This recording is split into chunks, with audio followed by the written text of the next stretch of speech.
I'm so sorry today's video is so late. I've been absolutely crazy all day long, so let's get going! Today's video is on Leopold and Loeb. I can't tell you exactly what inspired me to do Leopold and Loeb. It's just kind of been in my mind grape, so let's just do it. First, in case people haven't heard, SOPA and PIPA have been shelved. Because of all the awesomeness of the internet, they have decided to put it on a shelf, but they also decided to put it on a shelf in December too. So it may come up next month or the month after that. But, you know, we should keep vigilant, we should keep our eyes on what's going on, and we should make sure that we know when they're coming back so we can protest again.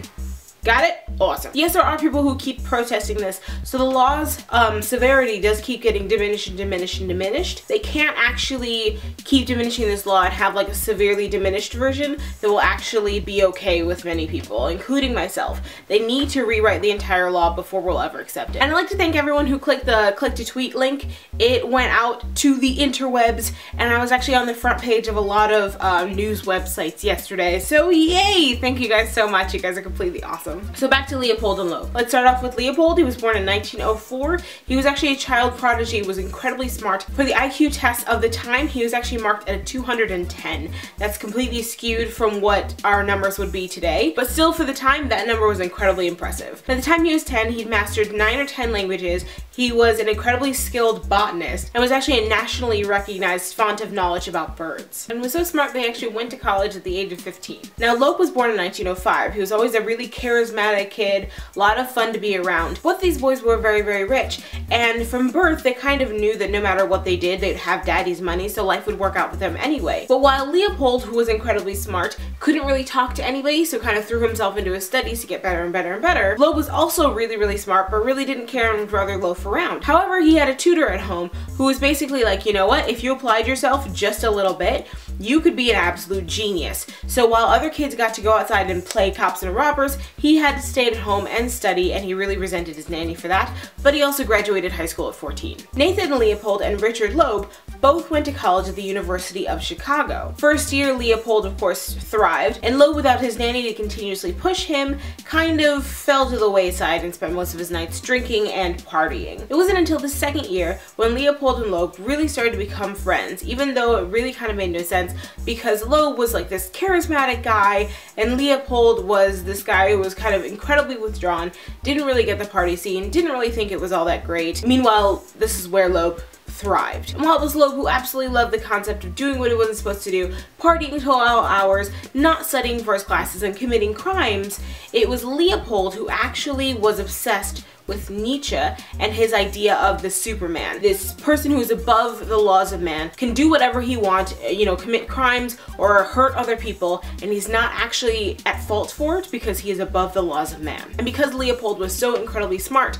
he believed himself to be a Superman. And because he brought in the idea, Loeb said, you know what? I think I am too. And then they started in on the crimes. They started committing the crimes the second year they were at the University of Chicago. And Leopold never had any specific need to commit crimes like Loeb did. He just kind of wanted to be around Loeb. For whatever reason, he just became completely obsessed with him. He's even quoted as saying he was jealous of the food he ate and drank because that food and drink got to be a part of him. So because of the fact that Leopold never actually wanted to commit crimes, and Loeb totally did, and Loeb recognized the fact that Leopold was obsessed with him, Loeb said, if you help me in all these crimes I'm trying to commit, then I'll have sex with you. So Leopold said, okay, totally, I'm there. Then they moved back to the University of Chicago for their post-grad work, and Loeb decided that he wanted to figure out how to commit the perfect crime. In November of 1923, Loeb decided that he actually wanted to work forward to committing the perfect crime. For 7 months, they planned out what it would be. On May 1st, 1924, they decided to go ahead with their plan. They just kind of wandered around for a bit because they thought they would be part of the plan. If they never actually had a set goal of who they were going to kill, then nobody could say, oh, they've been watching this person for forever. They kind of wandered around for a while in Richard Loeb's car. They were able to find a young boy, Bobby Franks, who actually ended up being Richard Loeb's second cousin. They managed to lure him to the car. One of them killed him, burnt the body with hydrochloric acid, which must have been horrific to watch, and then they went to have dinner at a hot dog stand.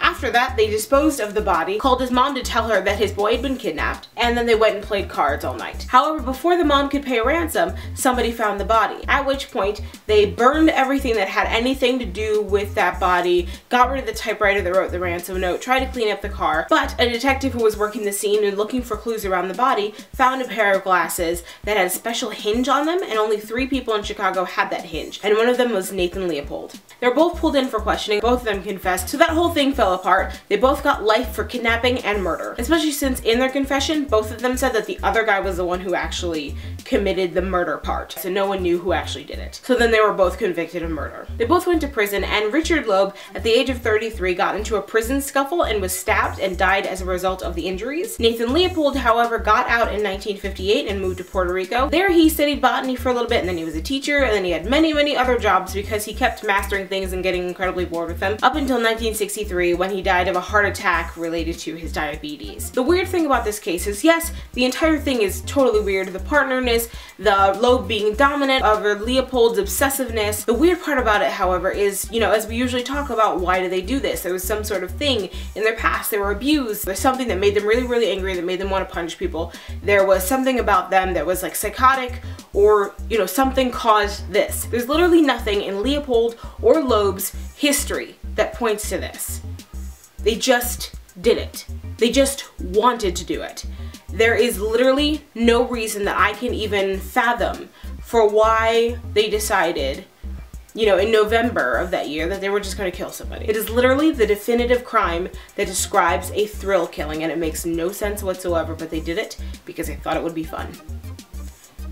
Crazy. So with that, I would like to share with you that once everyone figured out that that's the reason why they killed that boy, everyone said that those 2 boys needed to be hanged. However, they didn't think that they could be hanged because they couldn't nail down who actually committed the murder. So they just sent them both to jail. Do you think that was a correct sentencing for them? Do you think that there could have been more that they could have done to actually get the truth out of one of them? Or do you think this was the absolute right thing to do? What do you guys think? Comment below. I don't know if you've ever seen it, the movie Murder by Numbers, starring Sandra Bullock and Ryan Gosling. There are a lot of things that are based off of them. I don't know if you want to check that out. I'll leave a link to buy something in the comments or in the description. I can't think because my thing is beeping. I have to go. I absolutely love you guys. Remember, like, favorite, and subscribe. And my battery's about to die. So once again, thank you so much for everyone who has been sending out my videos. And I absolutely love you guys. I can't even share with you how much I love you. I just feel like I need to get off camera. This is about to die. I love you guys. Bye.